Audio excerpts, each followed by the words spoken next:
Hey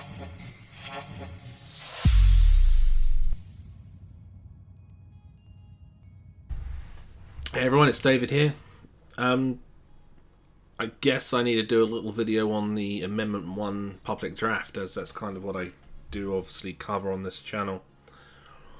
I deliberately have avoided touching electric vehicle charging points because it's an area that is constantly changing or rewriting itself.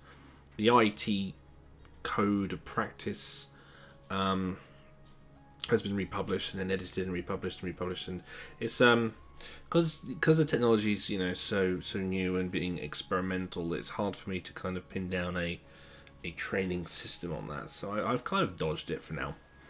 But this is a draft for public comment, and we've got fairly good information. It's going to be as it is pushing through, unless there's some monumental breakdown in it.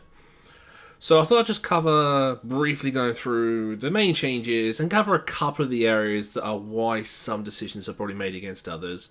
I'm not going into any complexities of calculations, number of electrodes or anything like that, that you should hopefully be doing on your electric vehicle charging courses to calculate the actual, whether to create like an electrode farm, etc. I'm not doing any of that. I'm just going to cover the protective functions and look what the changes are. I'm just going to leave it at that for this. And if things go ahead, and we get a decision on this, I might then make a course on it later on. So, I've got a copy of it here. It's a free to access document, so it's been freely available, and I've had a little go through it, and nothing very impressive, to be fair. Let's just skip to the changes, really. So the first major change is in the maximum demand diversity, where it's just been simplified to the sentence, the application of diversity is not permitted, but the load control may be used. That's just really shortened the old regulation, which would also be about a dedicated final circuit, etc. It's just been simplified. Technically, there's nothing different there. We know that we don't diversify electric vehicles because they'll pull their demand. But if we have, for example, a three-phase system, or if we're going to put in a circuit to a charging system that's going to have a number of vehicles, they may have load control on those to offset the demand should people plug more in. That's the only consideration of diversity that's plausible. That's always been like that. A couple of things have been added, like heading with no content, 72253 here. But there's nothing very impressive with that. It's just a bit tidying up. But going back up to probably the biggest point to start talking about, which is the protection for safety, electric shock, TN systems. The three options that were there prior haven't changed, really. So the issue with electric vehicle charging points, like with caravan sites, like with any other area where we have a vehicle, leisure vehicle, whatever you want to call it, outside on the massive earth, and we connect it to a supply, if that's on a PME system, where we're then using the abundance of earth as a way to achieve the integrity of that neutral, that PEN conductor, if we break that PEN conductor, then we have that risk of the actual equipment becoming that link. And that's why it says in the wine regulations, and it mentions it here, the PME earthing facility is not to be used, okay, for the protective conductor contact of the charging point. This is not new. This is just me discussing, because I've not discussed it really at length yet. So, if it can be reasonably expected to be used outdoors because you're on the massive earth. Except for if the charging point forms part of a three-phase installation that supplies loads other than electric vehicle charging, because of the characteristics of these loads, the maximum voltage between the earthing terminal and the installation in the earth in the event of an open circuit or an open PEN conductor is to not exceed 70 volts. So in other words, all the loads are balanced across the phases. So if you were to lose the neutral by breaking the PEN, the neutral's not being relied on for return current flow due to the balance of the loads on three phases. So there shouldn't be a rise in the voltage over 70 volts because the neutral wasn't really depended upon on returning neutral currents. That's the theory there, balancing three-phase systems. The second one was where we install an earth electrode, okay, by a protective conductor complying with regulation 54411. The resistance of this earth electrode will be such that the maximum voltage between the main earthing terminal of the installation and the earth in the event of an open circuit on the pen is to not exceed 70 volts. That's where in the code of practice it will give you the tables where you decide regarding the soil's resistivity and the demand of the appliance. There's a bit of formula there where we calculate how many earth electrodes, distance, the RAs, etc. I'm not going to cover that. This was the main suggested regulation that pushed towards spiking an electrode. But it seems that we've been going down the avenue of converting PME to TT systems. And there's a good argument for that. So if I just make that disappear for a minute, if I pop up this illustration here, which is out of the code of practice, it shows you the danger of the open pen conductor. And we can see from this that when the pen conductor is open, the actual current won't return on the neutral, but it will then return toward the exposed conductive parts of the equipment. So the currents will flow down the line, through the load, down the neutral, returning. It breaks, but then before it's broken, it's got the common connection with the main earthing terminal in the supply in the earthing arrangement. So then goes into the main earthing terminal into the exposed conductive parts of the network of your installation, where the circuit protective conductor will return to the exposed conductive parts of that electrical equipment, which might then make electrical connection to the exposed conductive parts of the vehicle. Technically, that has then meant that if you are touching the ground and you touch the vehicle, you're going to create the complete link that forms the circuit, because you then be exposed to the touch current because you are making and breaking the circuit yourself. This is the big reason why we don't use PME outside, why the WINE regulations has that push forced by the ESQCR a number of times in BS 7671. The theory is just as important here as anywhere else in the WINE regulations. So that's the concern here. So if the solution is this is an illustration of the typical domestic from the code of practice. So we've got an illustration here that shows us the protective conductor going to the electric vehicle charging point. It's connected, but what's happened is we've got some supplementary earthing or bonding connected to there to additional earth electrodes. The point of this is to make the touch voltages or the reference voltages in the ground as low as practicable, lower than 70 volts. This is where we'd have to do our calculations. If, for example, you're going to place the vehicle on like a tarmac, if you put, for example, a mesh in the ground or anything like that, then that would raise the equipotential area, and if you earth that would be a good equivalent. But assuming we're not going to be doing that, we've got to put some stakes in to equalize those potential differences, so the voltage going from one area to the other under the ground does not rise over to 70 volts. So why have we been dodging this? The main concern for this, really, and why people are pushing to the recommendation of a TT system, which is the same method.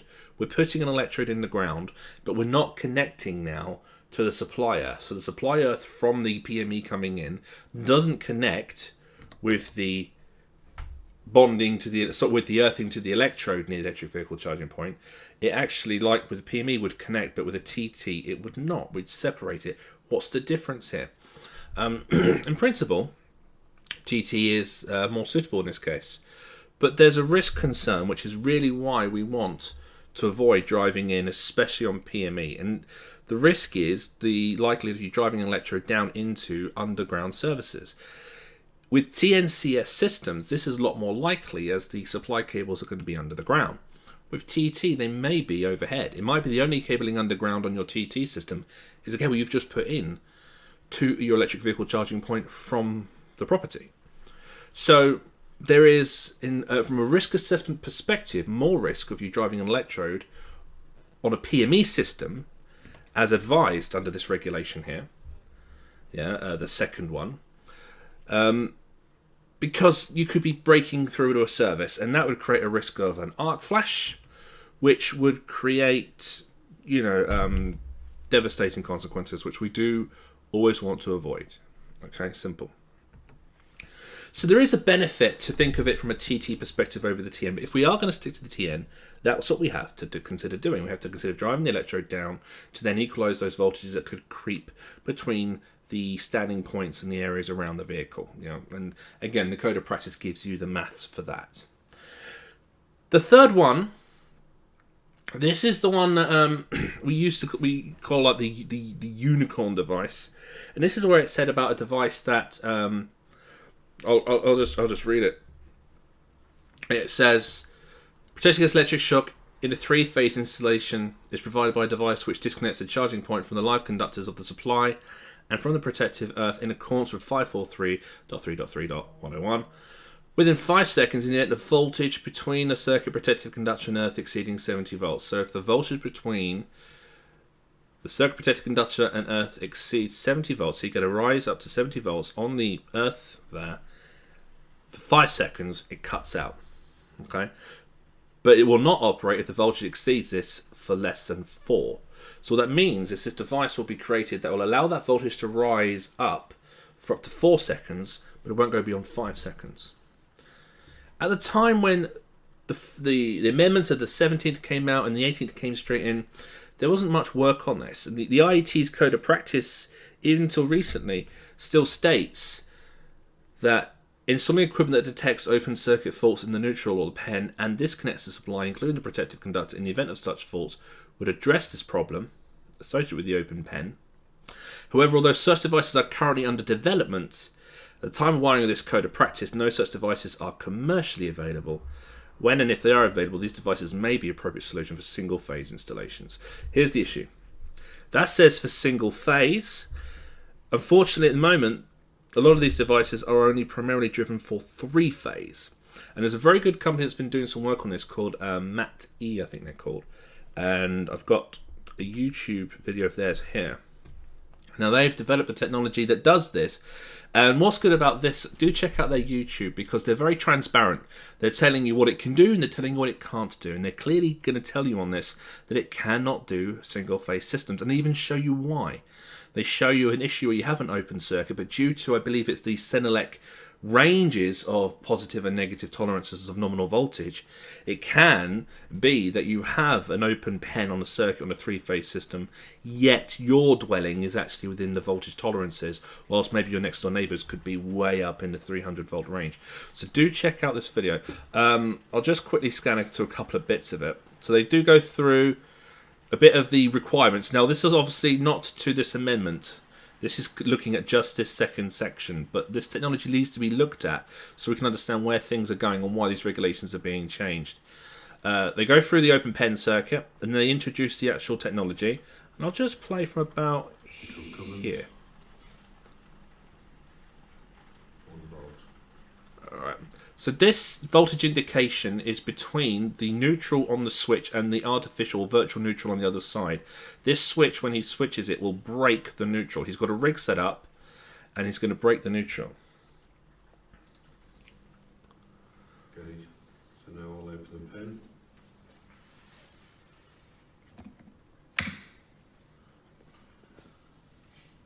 Goes to 4.8 volts. All the loads is exactly the same. Okay, I'm just going to pause there. So he's just broken the neutral. He's got 3 loads, each per phase, and these little voltmeters are showing you the nominal voltages being 237, 244, and 245 respectively. Because the balancing of the loads are equal, the break of the neutral has not resulted in any big variance in the voltage.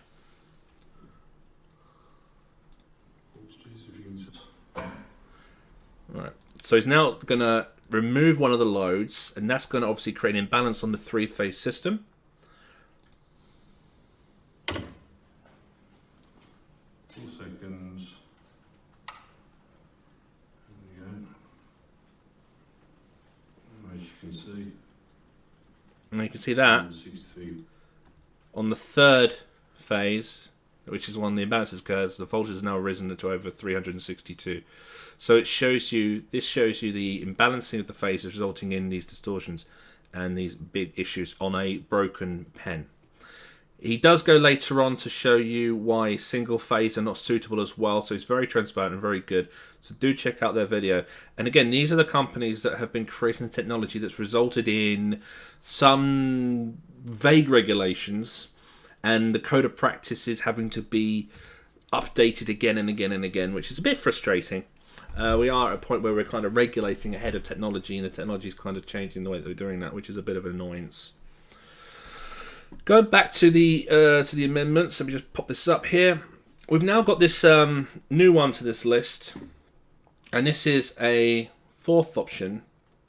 This says protection against electric shock in a single-phase installation is provided by a device or means of functionality included within the equipment charging itself, which electrically disconnects the vehicle from the charging point within 5 seconds in the event of utilization voltage at the charging point between the line and neutral conductors being greater than 253 volts or less than 207 volts.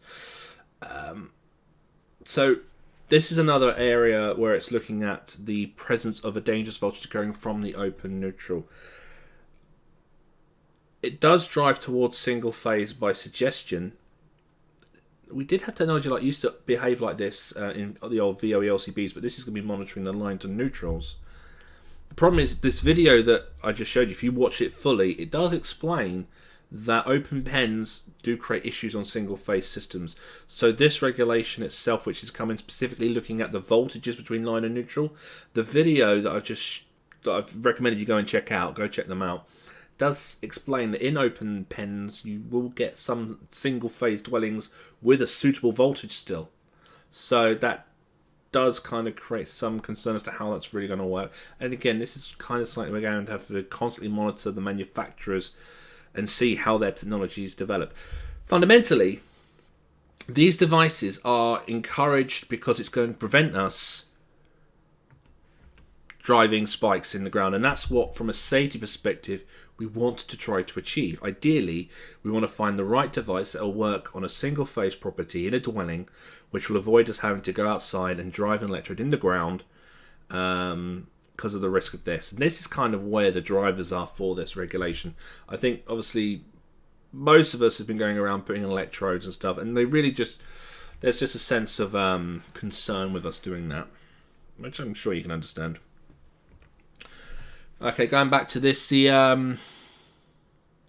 couple of changes in the wording and headlines. There's been a mention of, I've got a note here, some headings deleted. Nah, nothing really interesting in that section. Down to 531, where we've got here .531.3.101. This is some of this has been moved from another regulation. The main changing is the mention here of the Type F RCD. So we've obviously been talking a lot lately about AC RCDs and the need to consider, retiring those, going for Type A RCDs. And we know from the WIRE regulations, it doesn't even allow AC. It says AC are not suitable in the code of practice. So we have the A and we have the B, but there is also a mention here of a Type F, and of course that's going to deal with much higher frequencies. There is this device here, this residual direct current detecting device, RDCDD. I've obtained this BS IEC 62955 that's mentioned here just this afternoon, and I've not really had time to kind of absorb it. But the key words from this, and this is a good heads up as to where things are going to start going in the direction with the WIRE regulations, is direct current. The idea of direct currents being in the AC network, the ideas of leakage of direct currents, storing of direct currents. We've already seen that there's another open plan for public comment on a potential chapter of 57, which is about storing DC, I believe. So there's lots of DC discussions coming forwards post this Amendment 1. This Amendment 1 will be landing probably, early in the new year. It's not making a huge impact. The big impact will be in a couple of years when we have Amendment 2. That's when we're going to have a lot of content. So much content was created for the 18th edition that was pulled out. Don't forget Part 8, energy efficiency. That's not disappeared. It's Appendix 17 right now. But in 60364 land, where we look at harmonization, it's all out there. We look at energy efficiency. We look at prosumers. We look at all these things. Just because we choose to ignore it in comment once, it doesn't mean they're going to disappear. They will come in, and the book is going to get a lot thicker, which is a problem for me from a training perspective, and I've got to try and find a way to tackle that. But going back to this amendment, we've got an introduction of or a mention of the Type F RCD. So the little comment that would have been about fault current of 6 milliamp has been removed, and Type F has been introduced for consideration. There's a 536 mentioned here. 53641.41. This is just a little rewording or a little introduction because of the selectivity consideration, which came in the 18th edition. We changed our terminology to introduce selectivity, so that's been brought through. Okay. And there's a bit of rewording. Single socket outlets changing to single gang socket outlets. And going to the annex, there's been a bit of a rewrite of some of the formulas to probably introduce or accommodate these new technologies. Again, I'm not going to go into the maths on these. All right. Interestingly, though, I mean, you can see what's going on here. We must not exceed 70 volts. Simple. Yeah. 70 volts was what exceeded. So they've updated these with a Cmax that's been introduced, and they've done a little rewrite of some of these. Interesting, though, they have added a part 2. So I don't know if I've seen that before, where a special installation locations had a part 2, because in the 18th edition, the energy efficiency was added in part 2. The medical locations were introduced in part 2. Electric vehicles were introduced in part 2, but these have added in there. So I don't know if this just means a change to part 2 later on. So when it comes out, these part 2 will go into part 2. I don't think 722 would have a part 2. That just seems daft. So that might just be that it'll be an update to the definitions in part 2 to incorporate this amendment. And there's nothing really that's very interesting here, not without going into a lot of detail that we don't really need to be concerned about right now. So that's it in a nutshell. Do spend some time, do go and look at Matty and another couple of manufacturers who are developing these technologies. Understand what they're trying to do, understand why they're creating them. Moving forwards, if you're installing converting TT systems, do be aware, the idea of these technologies, whilst they can be complicated, and, we have some real concerns on reliability, really, because they are kind of being raced into market. Not kind of, questioning the credibility of them or anything, but, we do sometimes experience new innovations, sometimes tripping up, and this is a big concern. So if you are going to take these on board, then good. The primary objective here is to avoid you having to drive those electrodes down. We're just trying to find the company who's got the right information on a single phase device for, so that's for dwelling use, really. Otherwise, converting to a TT is probably the safer solution. But don't forget about the electrode in the ground for PME. Try to avoid that. I'm going to finish this here. What I do just want to give a nod to is John Ward, because I've got his little notes document he's given. He's a genius. He's gone through both standards. He's just given me a list of all the changes, which means I've not had to do that myself. So big nod to John on that. John and Paul Meenan via the E5 group have done a podcast on this. Which I'm not sure on the scheduling. I think it might be later in the month, that after I've uploaded this. So check out the E5 podcast and see. They've done one already. They did one that's uploaded now where they talked about this before it came out. And it's not too far from what's come out, but they've just done another one. And it's scheduled to be uploaded.